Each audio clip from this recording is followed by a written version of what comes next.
Hey everybody, what's going on? I'm back. Gonna maybe be a little bit less heavy this time around. Instead of showing lists and meaningful albums, I'm just going to bring back the old Spin After Sin segment. Show you guys what I have been playing recently here in the last week or two. Been trying to ramp up my listening habits a little bit. It's been kind of refreshing to get back into music so focused, in such a focused manner. And I think you'll see from the stack, I've kind of been all over the place, which is good. You know, you can't stick to one thing all the time, I guess. But first of all, I do want to say, have you heard my band, The Glorious Dead's new single? We just posted a lyric video. It's on the Blind Rune YouTube channel. You should go over there and check it out. Let me know what you think. Pretty proud of this album. It's coming. It'll be going to the plant here soon, hopefully. But can't wait for y'all to hear it. And in the background, what I am playing is Shadow Dungeon. There's a 2 CD set out on out of season. Doesn't matter where I'm at. I still got a glare. Drives me fucking nuts.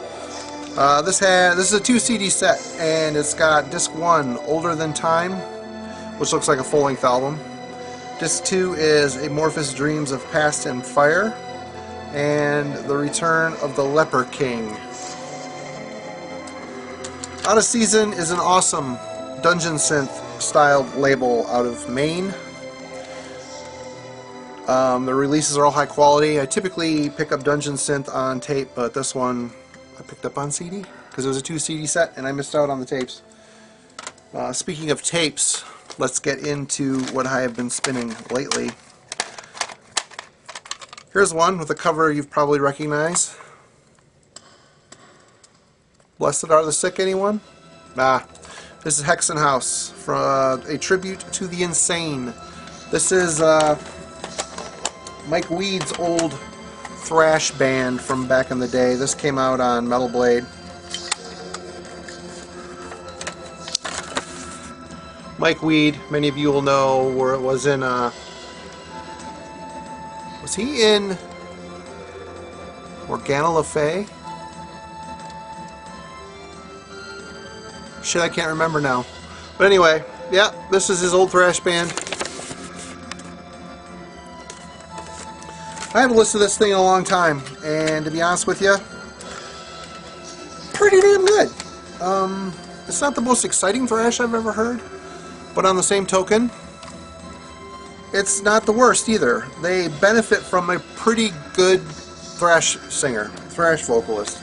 He, like I said, isn't the best I've ever heard, but it's pretty good stuff. It's cool to dig out I'm going through tapes that I haven't listened to in ages and ages. It's been fun. My tape deck died, the good tape deck died, so I'm using a Walkman, which is annoying as shit, but it's getting the job done. Next up, this is Unleashed with Sworn Allegiance. Christine from Tridroid Records gave this to me. Before she started Tridroid, she acquired a tape label / distro from the Minnesota area, and I cannot remember. Was it Tridroid? Christine, you have to correct me on that. I don't remember. But she ended up buying the guy's stock out, and I guess the guy died. But anyway, this is one of the releases he put out, Sworn Allegiance by Unleashed. I had never heard this album until she sent it to me. There was like a cutoff period for me and Unleashed.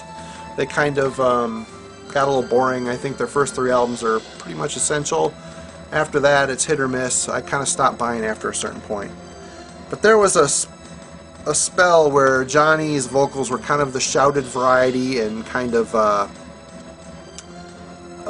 uninspired, in my opinion anyway.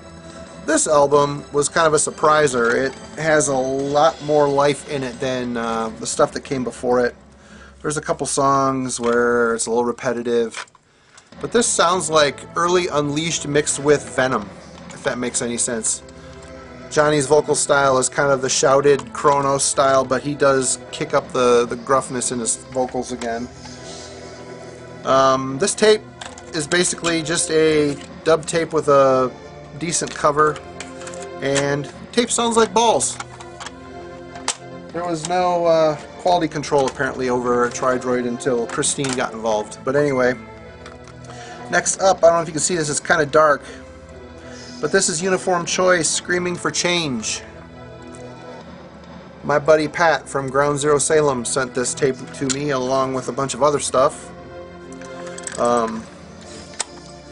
This is pretty much hardcore, and if I said to you that it didn't sound anything like Minor Threat, I'd be lying, because this album, Screaming for Change, sounds like a band really swinging hard off Ian MacKay's testicles. That's as nice as I can put it. This sounds like a Minor Threat tribute band, and to be honest, it's good. It's a really good tape. I've listened to it quite a bit. According to him, after this, the band completely changed to something else. Maybe they went to ripping off a different band. But either way, Screaming for Change is a good one. If you're into hardcore, definitely check these guys out. Next up is an oldie, but a goodie. This came from 1997. This is a demo by Dawn of Orion, which you probably don't know, but is Mike Seatown's old band. I think this was done in 1997. If the insert... Yeah, it was recorded on Halloween 1997. Yeah, Mike sent me this and the 7-inch that he had laying around, which, thank you Mike, I've enjoyed it immensely. I'll show the 7-inch when I show some 7-inches next time. But Dawn of Orion, basically 97, these guys are very influenced by, I want to say, like a Swedish melodic death metal influence. But it's not just that.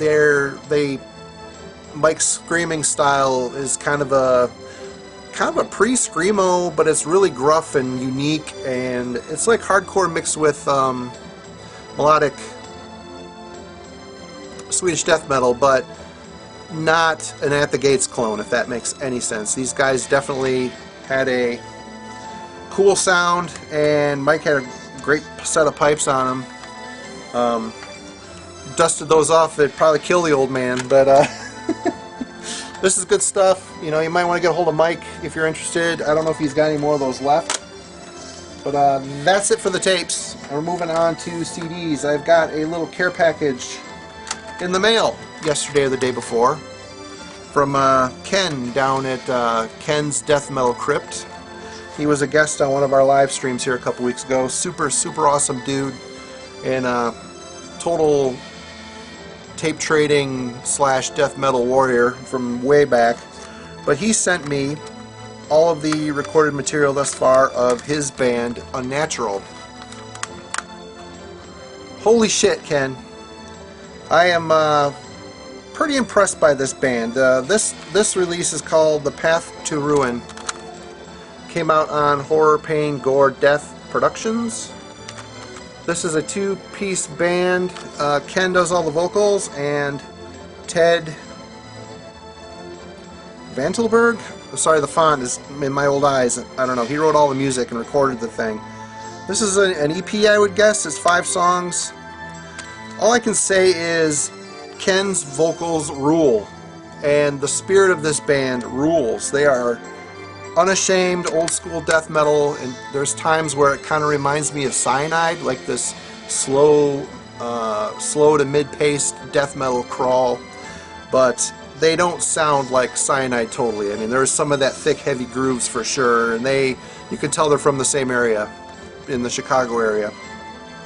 But Unnatural is fucking great. If you're into old school death and you haven't heard this stuff, definitely check it out. And since he didn't have actual copies of the other things, he made me a CDR of this stuff.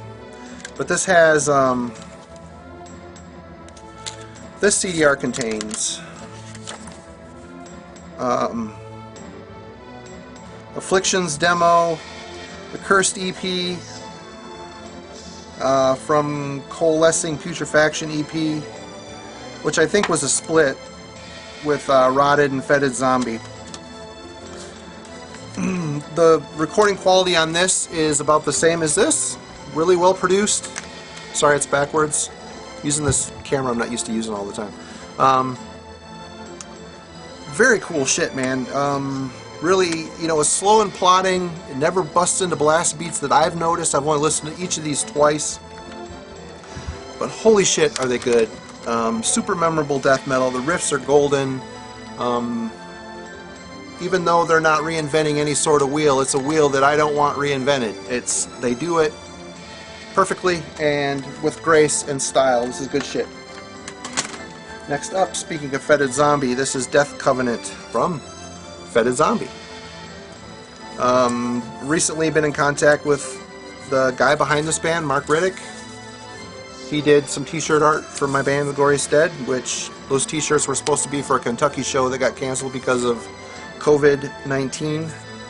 But I realized that I have his other band, Macabre, but I did not have any Fetid Zombie, so I picked up some Fetid Zombie. This album, that's all he really had available. And again, unashamed, old school death metal worship. But it's not cheesy, it's not tired sounding, it's not trendy. It's just an old guy doing old style death metal. He does everything on this as far as I know. Wait a minute, that's not true. He has a full band on this.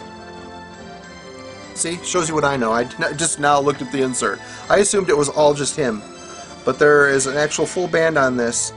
The vocalist, Jay Quigley, reminds me of the vocals on Testimony of the Ancients by Pestilence. In fact, a lot of this is kind of in that Testimony of the Ancients vein for sure.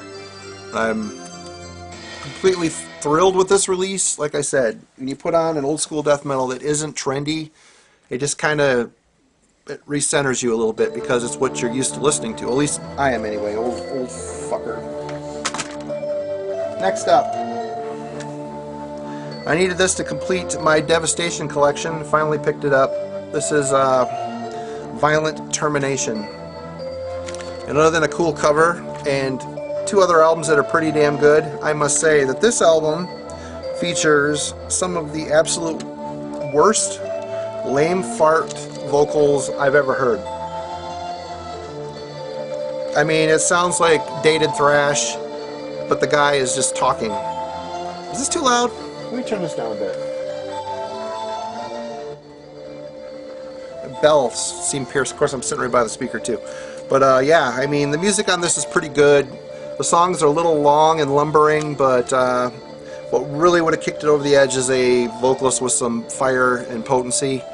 This guy, if it's the same singer they've had on the later two albums, which are good, this is piss poor. This might be a demo, I don't know. But if anyways, 10 songs and then 4 live tracks. But completed the collection, and I'm weird like that when it comes to things like this. Next up, this is Metal Church, The Human Factor. This is the second album with Mike Howe on vocals, and to be quite honest with you, it ranks right up there as probably one of the better Metal Church albums. Very impressed with this. The songs on it are very, very good, and they're so small and so dimly lit I can't go through the list with you. Some of which I have heard before, but they kind of moved away from the thrash elements even more and just centered on more of a heavy metal style. But this is great. This is a great album. If you're on the fence about Metal Church or you only like the David Wayne era, I would say this is better than Blessing in Disguise, for the first Mike Howe album. I think it's just a great record. Definitely ranks up there with some of their best. Next up, Hypocrisy, End of Disclosure. Matt from Dive Bomb Records acquired that's what that Metal Church CD came from too. Matt from Dive Bomb acquired a CD collection and put it up online, and I picked through some things that fill in some holes, essentially, and that's what this is. I had not heard this album, End of Disclosure by Hypocrisy, and it's good. Solid. typical modern day Hypocrisy. I don't know if this came before or after Virus. And this is 2013. But it's good. I mean, there's nothing really new to report here. It sounds like Hypocrisy, modern day, slick production, well written, songs about aliens and shit. If that shocks you, maybe you should check out some Hypocrisy. In the same collection of stuff from Matt, I picked up The End Complete from Obituary. As far as I know, this is an original pressing. I don't know. It's on RC, so. I've had this on tape since it came out. I've always thought this album was boring as shit. It's like they tried to be Cause of Death Part 2, but honestly, I didn't think the songs were there like they were on Cause of Death. The super loud vocal production's kind of... I think he wrote lyrics for this, but it really just... The songs where you kind of wonder if he's just mush-mouthing it, it's kind of annoying. I know people really think this is a great album, and the more I've listened to it, I appreciate it more than I did when it came out, but every time I think of Obituary, I'm grabbing for Cause of Death, and you know, this album, hearing it again, is much better, but it's not changing my mind on that, really. Next up, here's one I had a CDR burn of, and it's really good. I had to pick up a finished copy. This is Heathen, The Evolution of Chaos. These guys have been part of the Bay Area thrash scene since the early inception of it. Breaking the Silence is my favorite by them. Victim of Deception is also good. There's one or two in the middle I've missed, but The Evolution of Chaos, it all boils down to this very, very first song, Dying Season. There is a fucking riff in Dying Season, the main riff to the song, that is a monster fucking riff from hell, a thrash riff from hell. And it is so good, and they use it throughout the whole song, and the fire and potency in that track. If the rest of the album sucked balls, it would be okay. But thankfully, the rest of the album doesn't suck balls, and this is a really good album. If you have not checked it out, this came out in 2010, 10 years ago. Mascot Recordings, Mascot Music. Definitely check it out if you're a thrash fan. If you have not heard this Heathen album, definitely check it out. And Filling Holes, Creator, being one of my favorite bands from back in the day. The early shit's all pretty much awesome, and some of their newer shit's really good. And I realized that through the middle era, where death metal was coming in and thrash was struggling, Milla and Creator dudes really took some bad fucking turns with their music, and so I was really leery about what I bought from them. I got some stuff like Endorama as a promo back in the day with Worm Gear, which is a complete shitfest of crap. I mean, them trying to be goth, Creator trying to be goth is stupid. But this, I think, is the album that came after Coma of Souls, which for me was a downgrade anyway. But this is Renewal. I might have the timeline messed up. There might have been one between this and Coma of Souls, but this is Renewal. I've had this on a promo before. I thought it was utter garbage and tossed it or gave it away. And I found this really cheap on eBay, and I said, you know what? You know, time changes people, and I'm going to give this another shot. So I picked it up. This is on Noise Futurist. Futurist was a US label that Noise got in bed with, and they put out some stuff. I think they're US. Yeah, checking this out again. It was kind of cool to hear it again. Basically, this is Milla trying to be punk / hardcore influenced mixed with thrash, but the punk stuff, the punk influence is a bit, excuse me, holy shit, is a bit more, the hardcore influence is a bit more prevalent. I still can't say that I like this album, but hearing it again with a lot of years, I appreciate it a bit more. If I took it as a hardcore album and not a Creator album, the drums are too loud, Milla's vocals are too loud, and he's doing this yelling thing that's just super annoying. But, you know, I'm glad I got it now. I'm filling a hole in the collection, and I can go back to it again later and see if it changes. You shouldn't have to work that hard to listen to an iconic band and like it. And I don't know why I'm putting in the fucking effort other than I am collector scum. Next up, along the same idea. I'm still filling holes. Enemy of God creator. This is a SPV steam hammer pressing. Got this for a good price on eBay as well. eBay tends to be the primary place I buy stuff, which is, it always has been. I don't know what it is. It's like my distro of choice. But you know, I buy stuff from other distros too, but it's infrequent because you can usually get this stuff sometimes at a good cost. But anyway, Enemy of God is a definite step up from the Endoramas and all that stuff. Thrash metal at its best includes a bonus video. Do you ever watch the bonus videos on this stuff? I don't either. This is where they start getting more melodic. They've re-entered the thrash realm, but there is more of a Swedish melodic death metal element. More twin guitar harmonies and noodly leads like that. What was the song on here? I think it was World Anarchy. Definitely harkens back to the early thrash stuff. There's a good fire to it. This is a good album. Glad I picked it up. And another one, Phantom Antichrist. I've only listened to this once. I've enjoyed it. I'll listen to it again. I'm glad I picked it up. It's good to hear Creator back on track, even though they are still more melodic Swedish death metal infused thrash metal now, but it's fine. It's way better than Renewal, Endorama, Cause for Conflict, all that stuff. Next up, last year my band went to Detroit and played a show opening for Terrorizer and Nile. I picked up the new Terrorizer, and to say, it's good. It's really good. I didn't like the middle stuff they did that I heard. It didn't really strike me as all that great.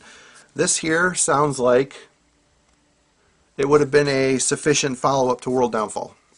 A little less punky, but it still sounds very much like Terrorizer. The bassist slash vocalist Sam sounds a lot like Oscar in his the way he phrases the barked shouting style.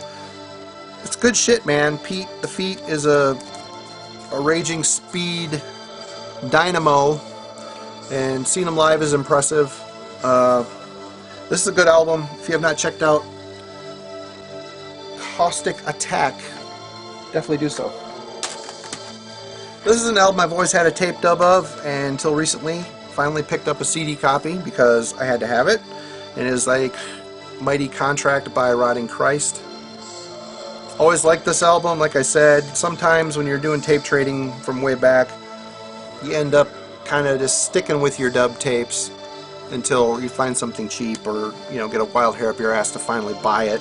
Well, I finally got that wild hair, and this is just another placeholder, but it's a damn good one. This early Rotting Christ stuff is so good. They helped put Greece on the map for very cool black metal, really melodic, interesting and unique. It's funny, you can hear bands like this in Verathron and Kawir and other bands. You can just tell they're from Greece. It's a great album. If you have not heard this, definitely check it out. This album has been a tough one. I didn't know it was out until Eric Bauer showed it and said how much he loved it. This is the Lord Weird Slough Feg. They've reintroduced their old full name with New Oregon. I've listened to this like 3 times and I'm still not completely in love with it. It sounds like them. There's no surprise there. I really ended up, after a little bit of work, liking their last album, Digital Resistance. The Digital Resistance, I think it's called. There's some songs on there that are great.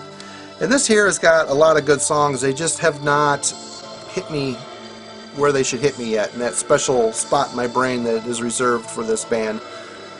I'm thankful that it sounds like them. I picked up some other albums of theirs that I was missing out on, that I had holes in my collection. I think I'm pretty close to having it all now, but it's a good album. I just need to sit with it longer, which I have not done yet, which isn't fair. I mean, it's probably great, and a lot of it probably boils down to me not being in the mood. Next up, This also I acquired in that giant mat from Dive Bomb CD sale. It is Suffocation's Pinnacle of Bedlam. This album really surprised me, man. This is Frank's last album singing for them. This came out in 2013, so you know, people bitch and moan about Metallica taking 7 years to put out an album. Suffocation is right in there with them. I mean, granted, they've played a lot of shows, they've toured. Frank's in, Frank's out, he's back, he's gone, now he's gone. Had to find a new singer, I get it. But I was surprised at how good this album is. It's really, the riffs are vicious. Production is completely top-notch. Frank sounds fucking great. You know, the songs are so fast and technical, it might make you have to work a little harder to get it, whereas those, you know, hooks in the hooks are kind of more disguised. You have to really work to get them, but I've listened to this like 3 or 4 times, and every time I'm picking more out.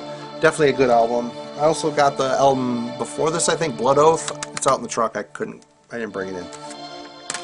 We're going to end this CD chunk on a non-metal note. This has just been in the vehicle riding around Ministry's Twitch.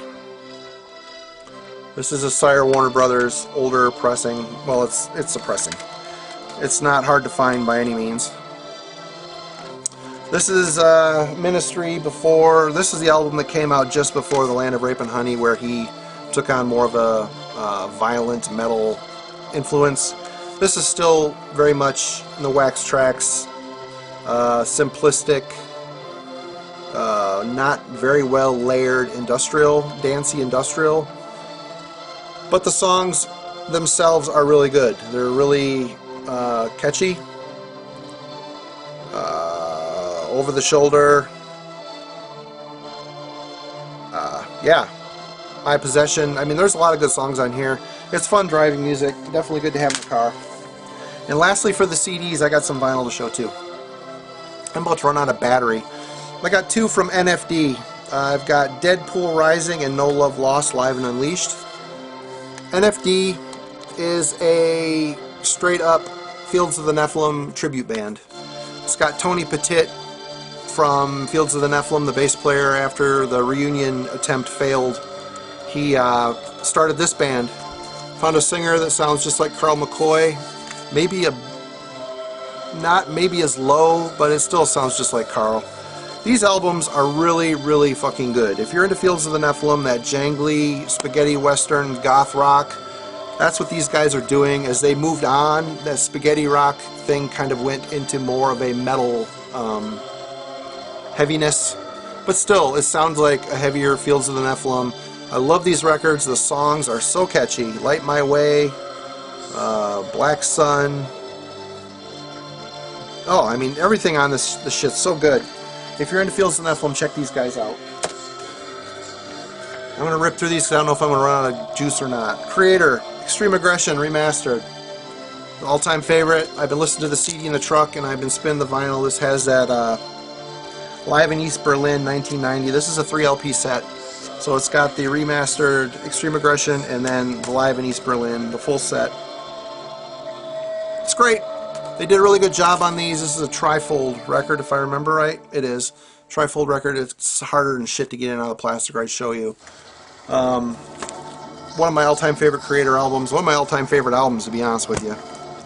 Today I listened to this. It's called Emissaries of a Profane Advent.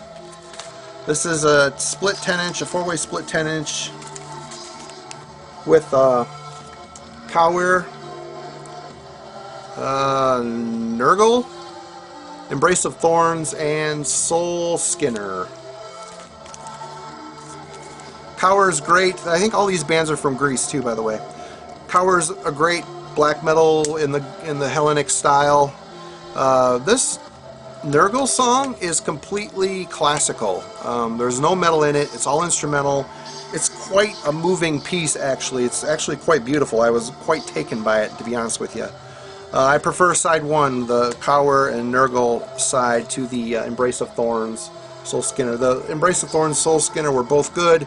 They're just more muddy, murky, war metal mixed with Hellenic black metal. Good split.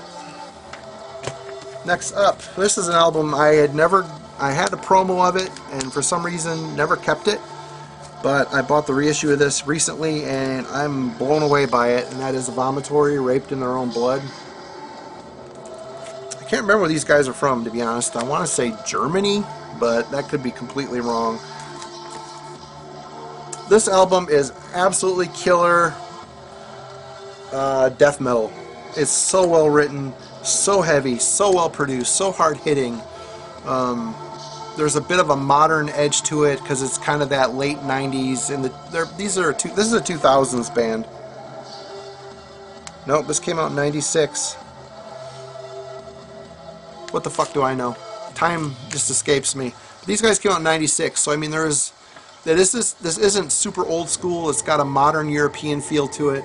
The songs are hard hitting and well written and just fucking brutal, but not in a like slam death metal brutal. It's more of a European brutality, shit like Sinister and stuff like that. This album, if you have not heard Raped in Their Own Blood by Vomitory, you know, I've heard some of their newer shit and it's good, but this is exceptional death metal.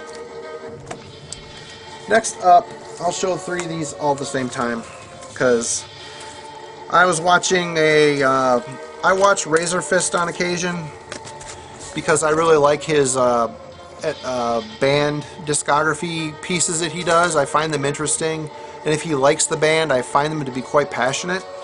I could give 2 shits about his political bullshit, but he recently did a piece on Saxon, which, you know, Denim and Leather, all the old Saxon stuff. You know, I think all metalheads that have been around for a while have Saxon albums. I've got Crusader and some other stuff. But he was saying how this trilogy of records was Saxon trying to be power metal.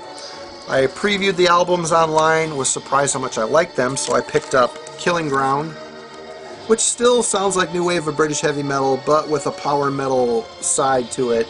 It's very much Court of the Crimson King, Dragon's Lair, Deeds of Glory, Shadows on the Wall, Killing Ground. Holy shit. There's some really catchy songs on this album, and it carries over to their most power metal inspired album of the 3. This is Lionheart. These are all Demon reissues of this stuff, or this is the actual pressings, I don't know, but they're all colored vinyl. This was red. I'm not going to show you red. This one's purple. I'm not going to show you purple, and this one's black. But this is a really good album too, Lionheart. I have listened to this the least of the 3. But it's just because of a time restriction. I haven't had time, and if it's not on CD, I can't listen to it in my car or in the shop. So, but it's an excellent album, and also the Inner Sanctum, Saxon. I am quite honestly surprised how much I enjoyed these 3 records. Is it the best shit ever? No, but is it some of the best Saxon ever? Man, I might have to say yeah, because, you know, I like shit like Denim and Leather. I like that old new wave of British heavy metal sound, but it's not a super favorite of mine, I guess. That style, I can appreciate it. I realize a lot of stuff sprung out of it, but I never really want to listen to it unless you consider Venom to be that, which they kind of were at the time, or if you consider Iron Maiden or Judas Priest to be that. I don't know. Whatever. But check out Killing Ground, excellent album. Check out Lionheart. Check out The Inner Sanctum. If you are morbidly curious, like I was, the shit's available on Spotify to check out. That's where I listened to it and realized that I needed to buy it. Why did I buy the vinyl? Because the CDs were, in most cases, the same price or more expensive than the vinyl. So I said, fuck it, I'm buying the vinyl. And lastly, for this long, drawn-out rant, is a classic that I've had on cassette since it came out, or shortly around that time, on Relapse. This is Repulsion, Horrified. I finally got a copy. Horrified, I'll be completely honest, I liked that album early on, but I preferred the more death metal inspired grind, if that makes any sense. Shit like Terrorizer, you know, stuff in that era and that style. This to me was much more punk and MC5 inspired, which I don't think is an unfair assessment. Like a grindcore version of MC5 with brutalish vocals. It always felt different to me and weird, and I appreciated it, I liked it, but I never fully clicked. Well, here within the last 2 years it clicked, and I'm like, what was I thinking? This is fucking killer. And it is fucking killer. Horrified is a great album. This is a goofy vinyl color too, like a merge, red and black or something. I'm not gonna show, I mean, who cares? You know, I know it's a collector thing with vinyl, but I buy the shit to listen to it. It just happened to be an eBay acquisition that came with colored vinyl. But this is a reissue, Wyatt Earp Records, Relapse Records, and packaging by Sacred Cow. I don't know what that means. But this is a great record, and if you don't know it, check it out if you're into grind. These guys are one of the bands that influenced the whole genre, to be honest. And you got to give them props for that. And they did it on their own, without, you know, other people that come before them to leech off of. They did it on their own, and that's, to me, completely commendable. But that's it. That was a big pile of shit, and I really appreciate you sticking with me. And check out the Glorious Dead's video for Cranial Festering. It's on the Binarune Recordings YouTube page. And that's it. Hope you guys have a good one. You're all being safe. And wash your damn hands and your ass. Thank you.